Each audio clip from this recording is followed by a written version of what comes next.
on this Friday night. We're good back here. A magnitude 7 earthquake shakes the ground in Alaska. Concerns rise on Canada's west coast. Make no mistake, we will stand up for our workers and fight for their families and their communities. The Prime Minister signs Canada into a new trade agreement. Why Justin Trudeau wasn't all smiles about it. And Ariana Grande's new video taps into turn-of-the-century nostalgia. We ask our pop panel what all the fuss is about. This is The National.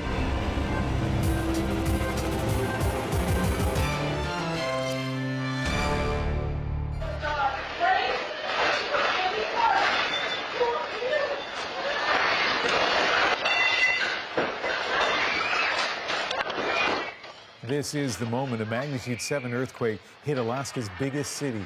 It happened this morning as people were heading into work and getting their kids ready for school. The good news is right now there are no reports of any deaths or injuries, but the damage to buildings and roads is extensive. The epicenter was just north of Anchorage, a city of almost 300,000 people, and it was felt almost 600 kilometers away in Fairbanks.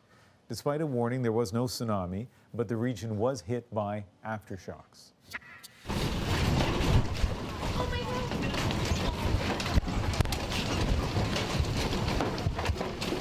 The earth moved just before 8:30 this morning local time, a big jolt followed by shaking that started slowly but grew more violent.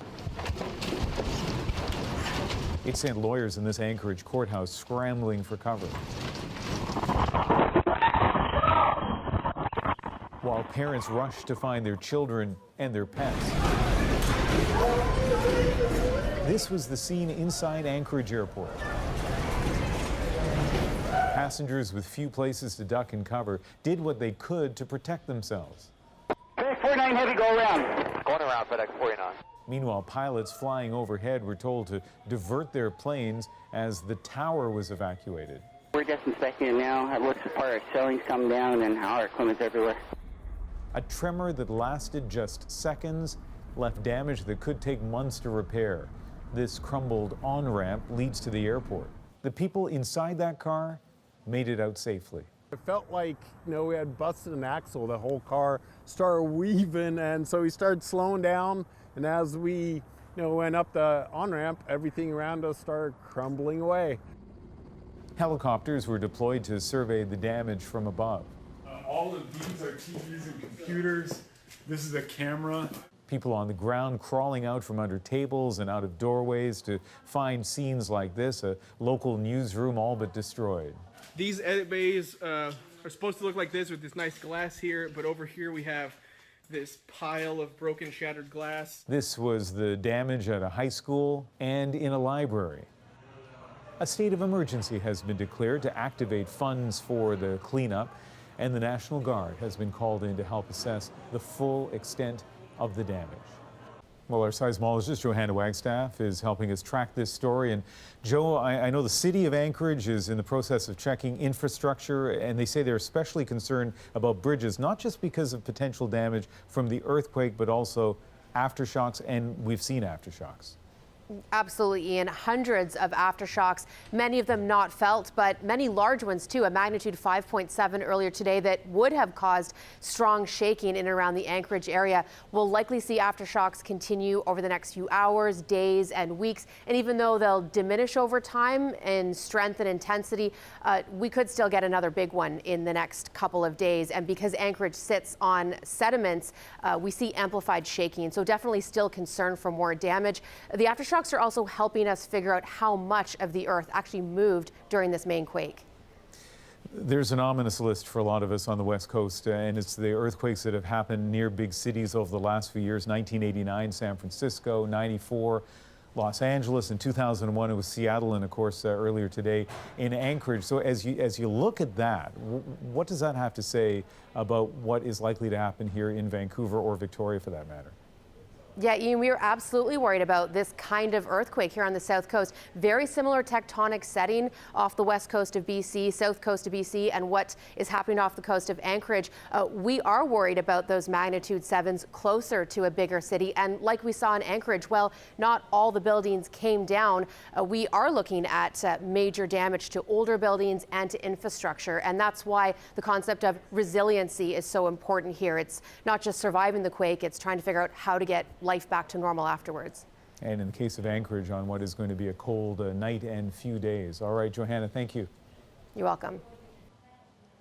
Let's turn now to the hard-fought trade agreement that will replace NAFTA, finally inked today by all three partners at the G20 summit in Buenos Aires, though without, it appears, much joy. Nearly 25 years after the North American Free Trade Agreement first came into effect, the basic deal remains largely intact with a few big changes, and that includes the name. It's now known as USMCA, the United States-Mexico-Canada Agreement. That is, to Americans. The Canadian government wants to put Canada first, so in this country, it will be called the CUSMA, the Canada-United States-Mexico Agreement. Guess what? The Mexicans are shifting things around as well. They're calling it the TMEUC, translated as Treaty Mexico-United States-Canada. Whatever you call it, it was signed today. Here's Katie Simpson on how that went. Perhaps we can start with Justin, and we appreciate it very much. Thank you. Justin, please. From the curt use of first names, Donald, thank you for your words this morning, to the bitter disappointment the Prime Minister wore on his face, today's trade pact celebration was anything but celebratory. And much like the negotiations themselves, it appeared Justin Trudeau was forced to participate at Donald Trump's will. We've worked hard on this agreement. It's been long and hard. We've taken a lot of barbs and a little abuse, and we got there. It's great for all of our countries. The new North American Free Trade Agreement maintains stability for Canada's entire economy. That's why I'm here today. While keeping Canada's most important trading relationship alive is vitally important, what's not so great for Canada is that U.S. tariffs on steel and aluminum remain in place. Make no mistake, we will stand up for our workers and fight for their families and their communities. And Donald, it's all the more reason why we need to keep working to remove the tariffs on steel and aluminum between our countries. It will now be up to the Foreign Affairs Minister to pick up the tariff fight. And because the U.S. doesn't want to change its policy, her only hope may have to come through a victory in the courts. And frankly, we are very confident we're going to win those legal challenges. Let's go. Today's event was hastily thrown together since negotiators were still finalizing the details of the deal as of this morning. For Canadian negotiators, there is a sense of relief the talks are over. Thank you very much, everybody. Even if the ending isn't as satisfying as they'd hoped for. When the delegations leave the G20 here in Argentina, they'll have to start the ratification process. It's not expected to be a problem in Canada or Mexico, but the Trump administration may have a difficult time getting it through Congress, a process which won't start until next year at the earliest. Katie Simpson, CBC News, Buenos Aires. The reaction here at home to the signing was swift, and from the leaders of both main opposition parties, it was harsh. Today, after saying that he wouldn't have a photo op with Donald Trump until we got steel and aluminum tariffs lifted, one more capitulation. The final concession, Trudeau agreed, participated in a photo op and a signing ceremony, even though those steel and aluminum tariffs exist. They're still in effect today. So one more final humiliation for the Prime Minister on NAFTA. I'm extremely disappointed that our Prime Minister Trudeau is signing a trade agreement while there are still illegal aluminum and steel tariffs. This threatens up to 35,000 jobs directly and 140,000 jobs indirectly. So that is the opposition point of view on the day of the signing, but what about going forward? Let's bring in Vassy Kapelos, the host of Power and Politics. And Vassy, less than a year out, of course, from an election. Talk about the political consequences for the Prime Minister signing this deal. Hey, Ian. Well, I think big picture, this is actually pretty good for the Prime Minister's political fortunes. Take a second and imagine that election taking place and there not being a NAFTA deal in place. The Prime Minister would be accused of creating a massive amount of uncertainty in the economy. Instead, he can say, hey, I got this deal, I'm quelling that uncertainty, and I did it in the face of unprecedented and unpredictable set of circumstances. And by that, I mean Donald Trump. That's not a terrible message to have to take to Canadians in a campaign. As Katie mentioned, the Prime Minister didn't seem very happy to be there today. So if that is the case, what would be behind that?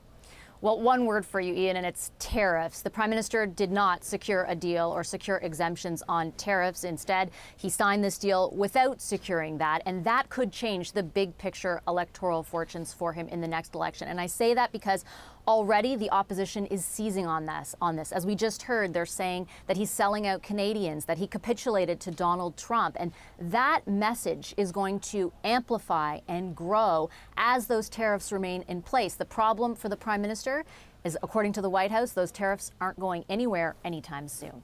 Ian? All right. Thanks, Vashi. The G20 isn't just about substance. It has an element of theater to it. Put this many powerful people in a room and it is inevitable they'd be sizing each other up, sending signals with each gesture. And many leaders of the G20 had a message for Saudi Crown Prince Mohammed bin Salman, a response to the assassination of Saudi journalist Jamal Khashoggi. But things didn't go exactly according to script. Moments like this told the story critics of Mohammed bin Salman wanted to hear. The Crown Prince largely ignored the so-called family photo, walking off alone while other leaders mingled. This is an awkward summit for Mohammed bin Salman. Up for grabs is how the leaders of the democratic world were going to treat him, and everybody was watching Trump. But someone else stole the show and bucked the narrative. Russian President Vladimir Putin, with a jocular high-five handshake and laughter as if between old friends. There are some similarities between Putin and MBS. Both have allegedly arranged for the assassinations of exiles abroad. Both have launched invasions of neighboring countries. But it's unlikely this display is about policy, it's messaging. This is a thumb in the face of all the democratic countries that have been critical of bin Salman for the killing of Khashoggi. And it's also interesting because it both takes Trump off the hook, but puts him in the background. Both bin Salman and Putin have had friendly relationships with Donald Trump that have actually roiled domestic politics inside the United States and in other democratic countries. And Donald Trump probably felt very uncomfortable being outside that handshake with two people that he thinks he has supported. So with a handshake and a smile, Putin's message to the G20 and Trump seemed to be, he won't be ignored. Now back to this country and growing concern about the safety of medical implants. Tonight we put questions to the Federal Minister of Health based on our groundbreaking investigation. Working with Radio-Canada and the Toronto Star, we uncovered how those devices often fail, sometimes leading to injury and death, even though they're approved for use in your body. The CBC's Vic Adopia has led our reporting on this, and today he spoke to the minister, Jeanette Petitpas-Taylor, as well as yet another patient whose life was changed for the worse. Tracy Hillier's 6 years of pain ended this fall, far from her home in central Newfoundland, with a surgery in Austin, Texas, to remove contraceptive devices that caused her severe pain. The U.S. issued a warning about the device Escher in 2015. It took Health Canada a year to follow suit, but she only learned about it from this movie on Netflix. Health Canada failed us in letting us know that there were issues with the device that was still on the market. Doctors failed to let us know as well. That failure, she says, meant the devices were so deeply embedded that her uterus, fallopian tubes, cervix, all had to be taken out as well. Anyone who was implanted is owed an apology because we were failed. I'll be very frank, Vic, when I heard the stories this week, it's heartbreaking to see what many Canadians have had to go through, and that's exactly why that we're going through the regulatory review process. Not an apology, but a promise to do better. Jeanette Petitpas-Taylor says she's ordering a review of how medical devices are approved and monitored in Canada.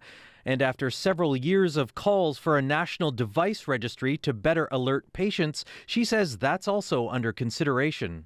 I want to make sure that the information that we collect is going to be useful to Canadians, and also to ensure that Canadians will have access to that information. The minister's review follows similar moves from health regulators in Europe and the U.S. after stories from our international partners rolled out this week. The NDP says Canada also needed to act. In the U.S., when there are problems with these devices, hospitals and medical clinics have to report those problems to the authorities, whereas here in Canada, we still have the voluntary system, leaving it up to the manufacturers. The minister says she'll lay out the details of her action plan in the coming weeks. Tracy Hillier will be watching for what comes next. We've been wronged for so long. I think we're not going to believe anything till we see action. After spending her life savings on the removal surgery, she's now considering legal action. Vic Adopia, CBC News, Toronto. As we've rolled out our reports on medical devices this week, people from across Canada have been sharing their stories with us. If you've had an experience you think we should know about, send us an email. The address is medicaldevices@cbc.ca. Plus, CBC News has created a database on thousands of these devices. You can search for specific information relevant to you by going to cbcnews.ca/medical devices. Let's move on to a story that some Indigenous leaders and the federal government are calling a fresh start, a radical overhaul of child welfare services for Indigenous youth. The hope is it will reduce the huge number of Indigenous children in foster homes. It started with residential schools, it continued in the 60s scoop, and this legislation marks a turning point to say no more.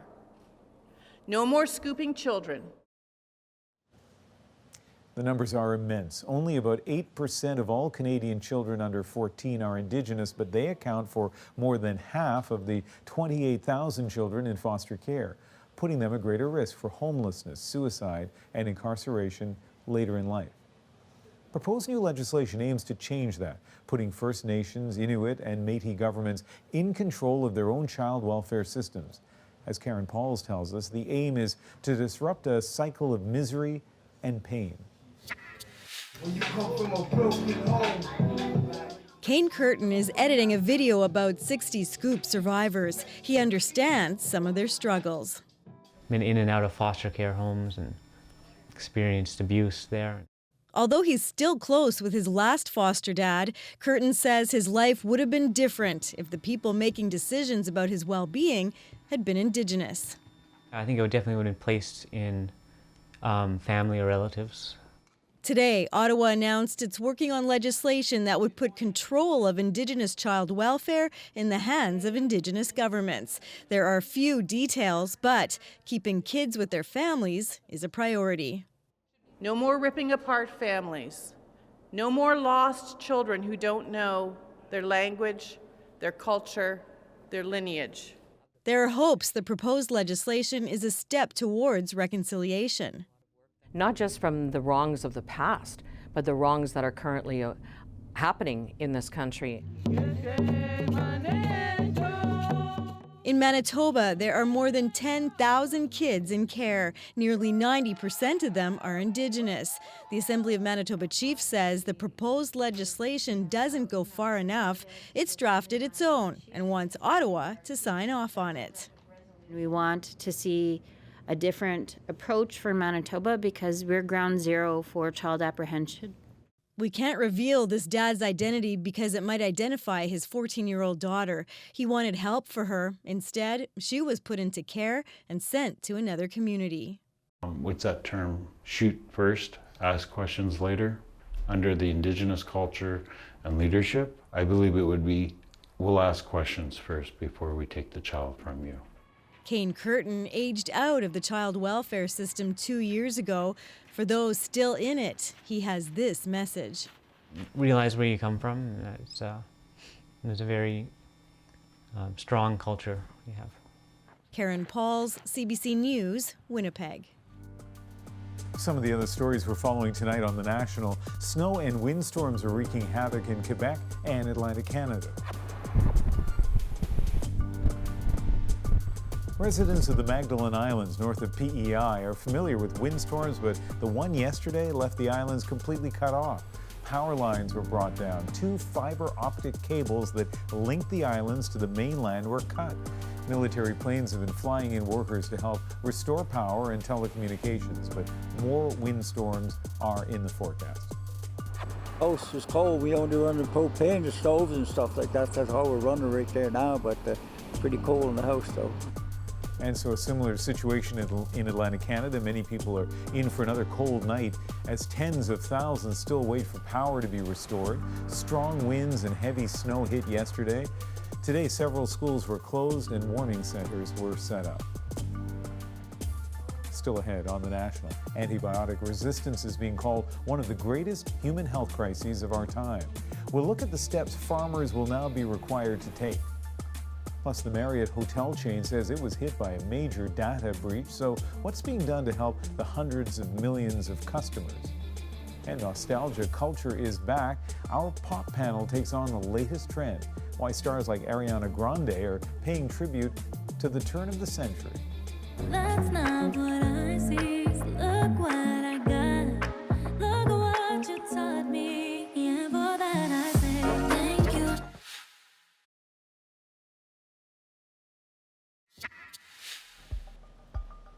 Stories of companies being hacked and personal data stolen may seem common, but the one that hit Marriott stands out.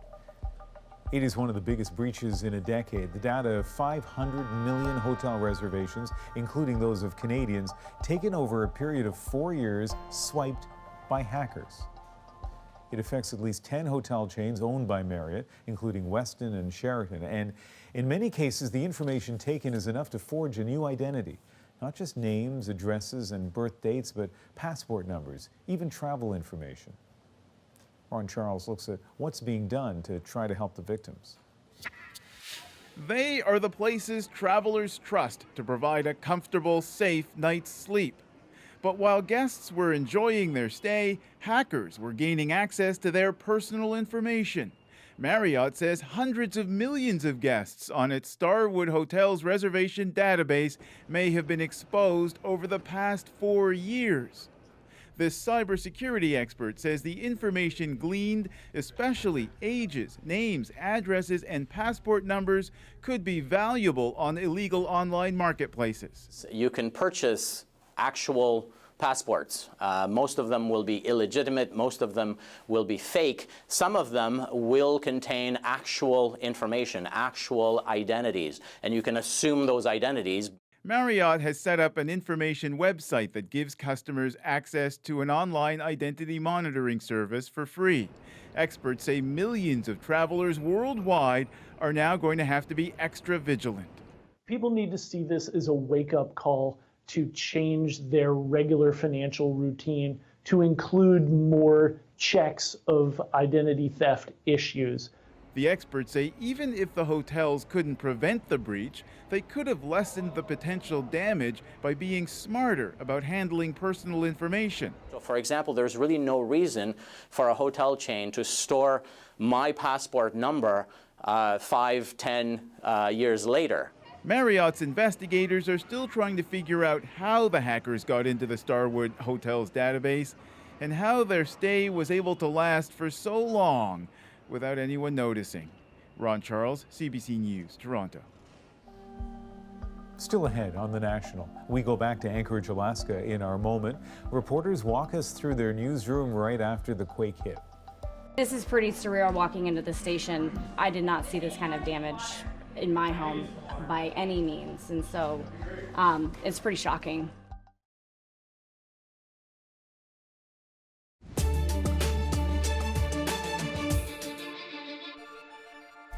Welcome back. We're following a developing story involving a National Football League star and a disturbing video. The Kansas City Chiefs have cut their ties with their back Kareem Hunt after a video was published online by TMZ. This was in February, and you can see Hunt pushing and kicking a woman. in a hotel corridor. Police were called that night, but no charges were laid. The league says it opened an investigation right away. Hours before the team's decision tonight, the NFL ruled that Hunt could not practice, play, or attend any games. A date has been set for the trial of alleged serial killer Bruce McArthur, January 2020. A judge in Toronto says the trial will likely last for 3 or 4 months. McArthur is accused of killing 8 men with ties to Toronto's gay village. The remains of 7 of those men were found in large planters at a property where McArthur worked as a landscaper.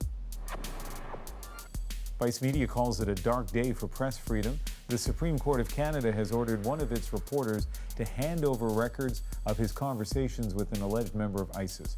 This case dates back to 2014 when the reporter, Ben McCoo, wrote about the former Calgary resident. The court said while it was important for media to gather news and protect sources, in this case it was outweighed by society's interest in prosecuting crimes.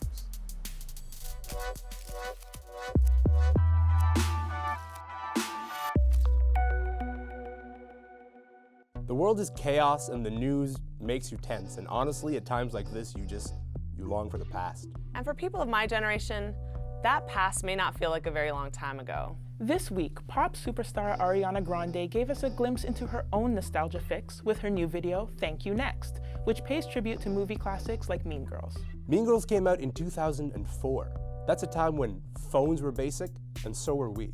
I'm Elamin Abdelmahmoud. I'm a news curation editor with BuzzFeed News. I'm B. Kwame, freelance writer and digital strategist. I'm Sarah Bosveld, senior writer at Chatelaine. Ariana Grande isn't the only one.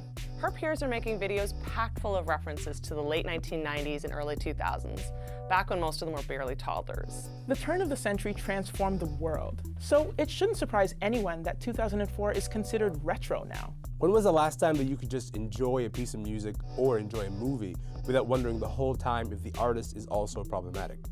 That is the cost of being connected. Okay, hello. Welcome to the Pop Panel. We're going to kick things off right away with Exhibit A, Ariana Grande. One taught me patience and one taught me pain. Now I'm so amazing. I've loved and I've loved. Esteemed panelists, let's dive into this. Elamin, maybe I'll start with you. You're the new face here with us on the Pop Panel. So, what is it you think about the late 90s and I guess early 2000s for Mean Girls, that chock full of references in that Ariana Grande video? What was so appealing, do you think, about that time? For me, there's great romance in that period of time. I was around 12 or 13 then, and we were just learning that what other people like. You know, we were sharing things that we were downloading on Napster, and then we were talking on MSN Messenger, and we were like, hey, our world is expanding. Other people like the same things that we like. Kind of an organic way of... Totally. What we called Internet 1.0 at the time. You know, MySpace was big during that period of time. So for us, we were able to communicate to each other, be like, hey, we like this, so let's talk about it. So we lived in those moments together, you know? And B, does that ring true for you? Yeah, it definitely resonates. I mean, it's not unique that generations look at the formative years of their youth as kind of the most impactful in the entire world. You know, your parents will tell you about the good old days and their parents told them about the good old days. But what's different about this time period of like late 90s into the early 2000s is just, it was such an explosion and a real marker of how the world used to be and how the world is now. So there's so many things you can point back to during that time frame that have really shaped the difference in what the olden days were like and where we are now. So I think there are things... Olden days. Yeah, exactly. Not that long ago, right? Yeah. I mean, I understand the reason why you would feel, you know, all warm and fuzzy when you think about the late 90s or the early 2000s. But does, you know, Ariana Grande's effort there, does that really, I don't know, tap into that sensibility, or does she just like the movie Mean Girls, and her fans probably like the movie I think it does, because she actually called in actors from that movie to do cameos. So she's making it new, and also she's connecting it with her brand too. And I think, but like nostalgia is such a powerful thing because we have nothing else to be invested in anymore, right? There's just so much variety, so many options. You can, you know, find music on a streaming channel with the click of a button rather than have to go to the music store and buy a record. So I think what she's trying to do is find a real investment in her by drawing on some of the investment we have in nostalgia and a lot of those cultural references.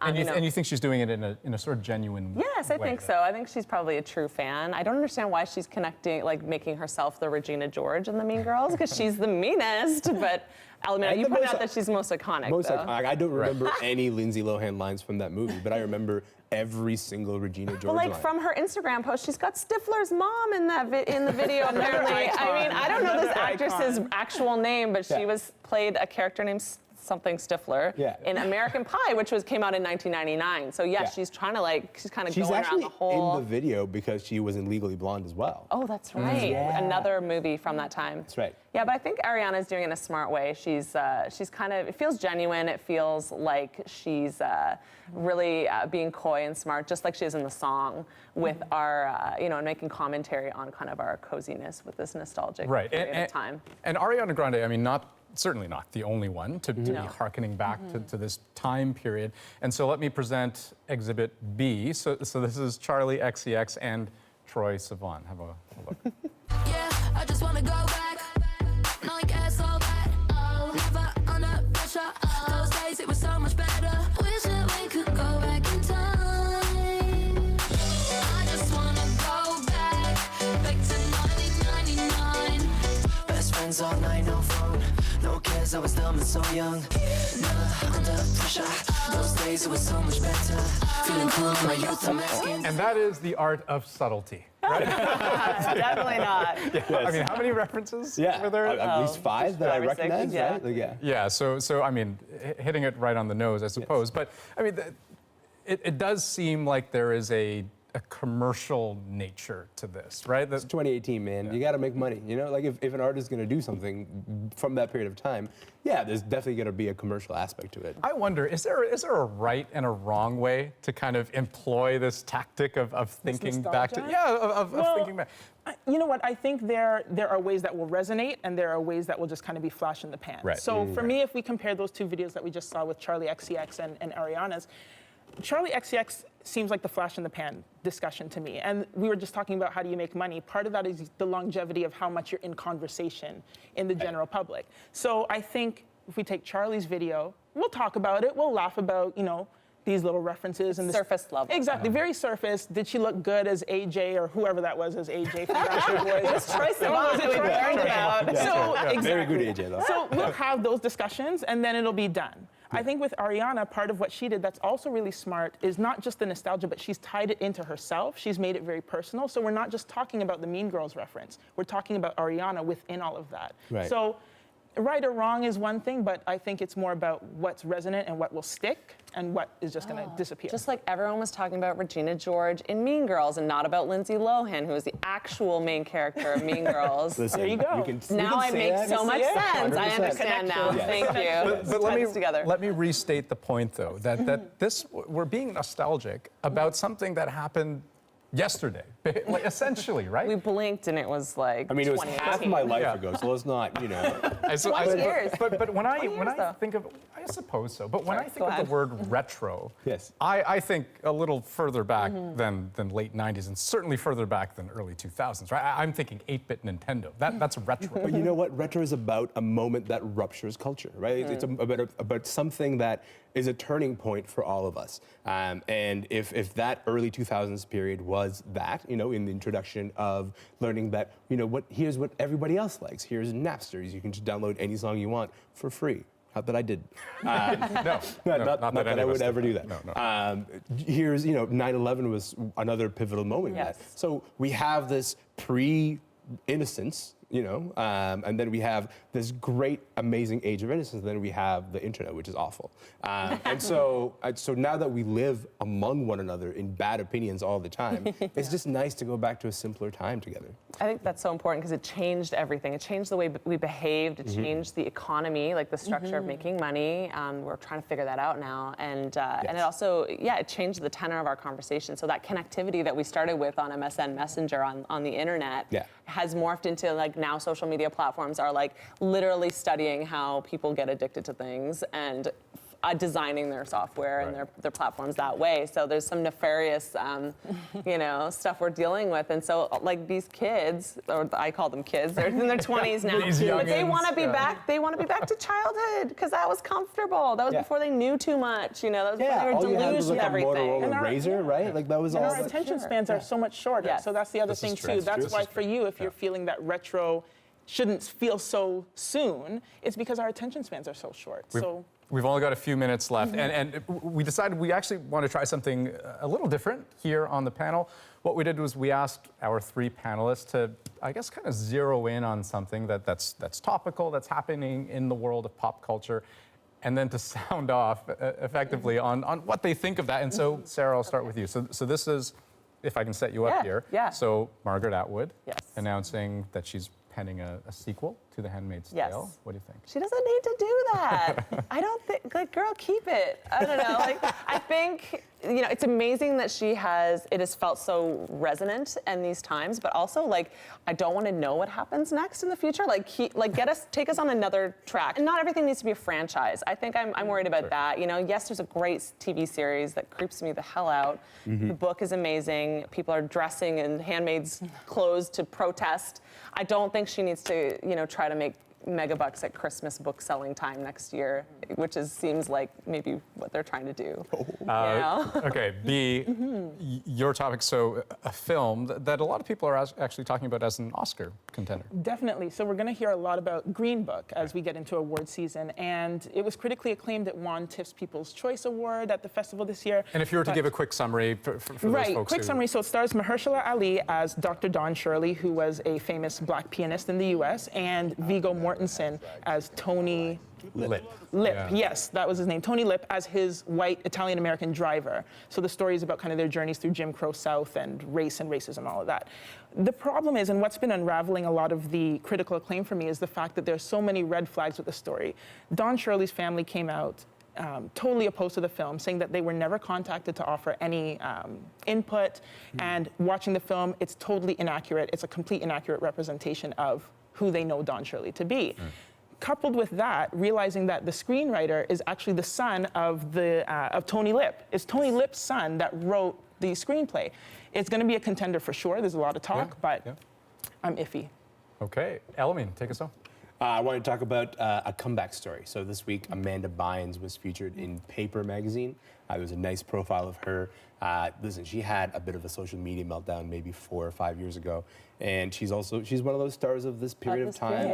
But the early up. To be fair, that's understating it though, right? I mean, of course. she had she's run-ins with the law. No, but I mean, just the tumultuous time of her life, right? Absolutely. A child actor who ran into all sorts of substance abuse issues. But she's been working on her life for the past few years. But I saw a lot of that sort of like tiredness about celebrity comeback sort of narratives. People are being cynical about it. And I was like, come on, man, just leave it alone. This is one of those moments where someone who was in a very bad place is now in a good place. And I want to be happy for them. So I think we should give her the benefit of the doubt. Let's retire the cynicism for 5 minutes. That's where I'm at. As a general sentiment, I'm on board. Elamine, B, Sarah, always fun. Thank you for having us. Thank you. Up next on The National, starting tomorrow, over-the-counter medication for farm animals will require a prescription. We'll look at how that's supposed to prevent the spread of infections in animals and humans. If you had questions about whether antibiotics were being used appropriately on the farm before, you should be reassured that, well, okay, those concerns that I might have had, they're not concerns at all anymore. And we want to show you something we'll have Sunday on The National. As politicians prepare to meet in Poland for the Climate Change Summit, 3 Canadian artists expose the scars humans create on the planet. In this one, so many things came together. The workers and this person had just arrived and was having a chat with them. They're recycling paper here. The bike was parked here not long ago. There's a little dog that's there. There's another 2 dogs up there. Do you feel uncomfortable sometimes making terrible things look so beautiful? Well, it's a thing that we've created. It's the other side of our lives that we just don't see. And if it wasn't, I think, visually taught and holding you there to kind of explore it, then you don't spend any time with it. It's like another everyday picture. So I want you to be drawn in, and you might not know exactly why, but there's something that draws you to the image and makes you want to go in deeper with it. And a reminder, you can subscribe to our newsletter every weekday afternoon. The National Today dives deeper into the top stories and highlights the stories you might have missed. Today, a look at a growing protest movement in France that could hit the streets again tomorrow against the French president's carbon tax plan. Read today's and then subscribe to cbcnews.ca/The National.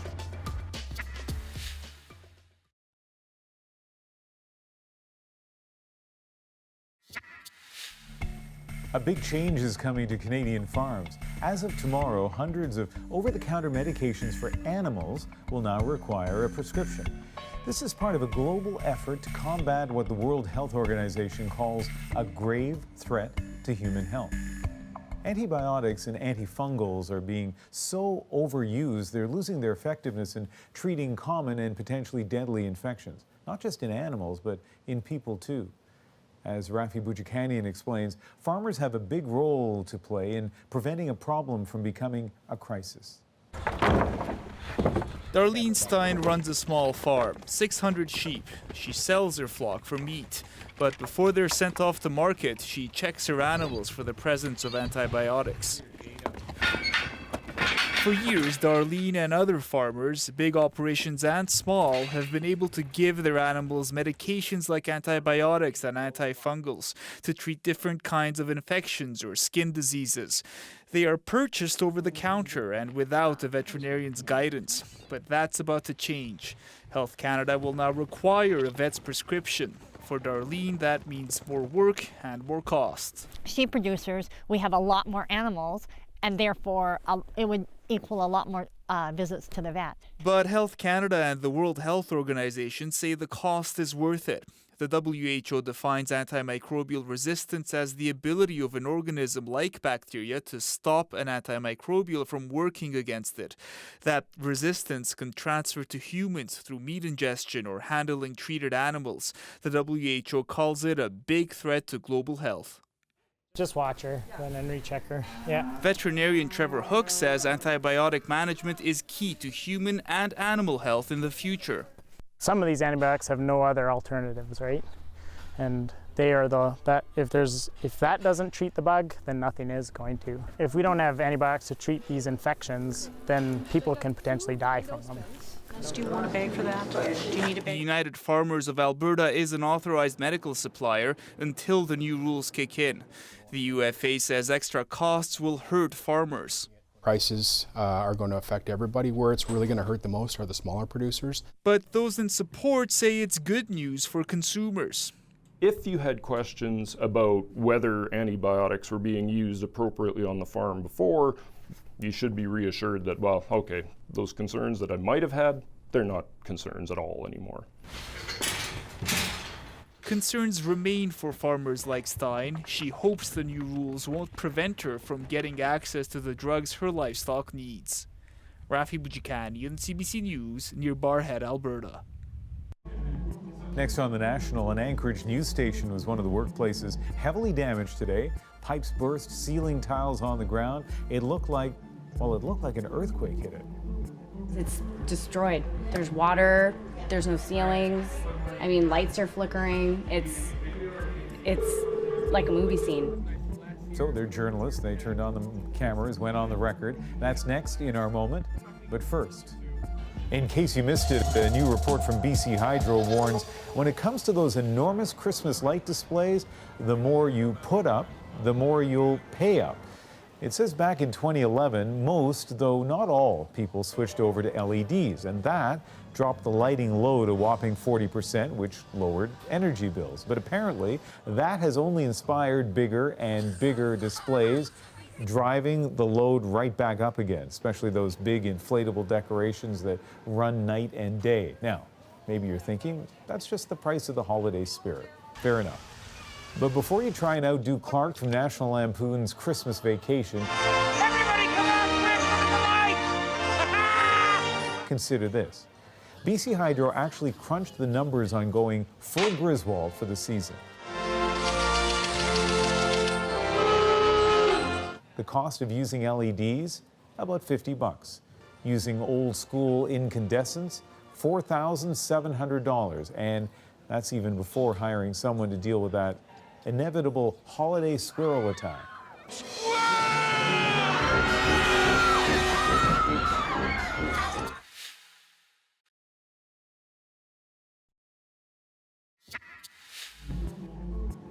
This was the state of an Anchorage, Alaska newsroom after the earthquake this morning.